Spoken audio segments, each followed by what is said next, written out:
আসসালামু আলাইকুম রহমতুল্লাহি ওয়া বারাকাতুহু।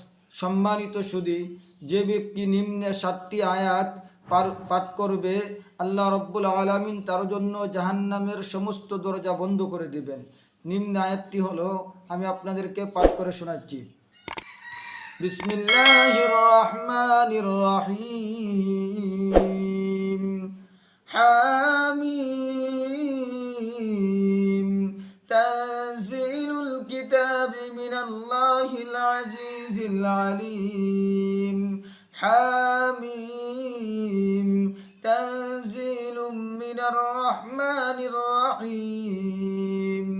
হামিম আইন সিন قاف حاميم والكتاب المبين. حاميم إنا أنزلناه في ليلة مباركة إنا كنا منذرين. حاميم تنزيل الكتاب من الله العزيز العليم.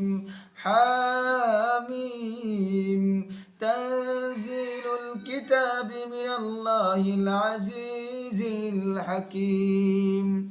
এই যে আমি যা পাঠ করালাম, আপনাদেরকে পরে শোনালাম, এতটুকু যদি আপনারা নামাজের পর পাঠ করেন, 5 ওয়াক্ত নামাজের পরে, আল্লাহ রব্বুল আলামিন আপনার জন্য মৃত্যুর পরে আপনার জন্য জাহান্নামের সমস্ত দরজা বন্ধ করে দিবেন। আল্লাহ রব্বুল আলামিন সকলকেই বুঝার তৌফিক দান করুন, সকলকেই এই আমলগুলা করার তৌফিক দান করুন। যারা ইউটিউব থেকে দেখতেছেন তারা সাবস্ক্রাইব করবেন এবং ভিডিওটাকে শেয়ার করে দিবেন যাতে অন্যজনে দেখতে পারে। আর যারা ফেসবুক থেকে দেখতেছেন তারা ফলো করবেন ইনশাআল্লাহ আজিজ। আসসালামু আলাইকুম ওয়া রাহমাতুল্লাহ।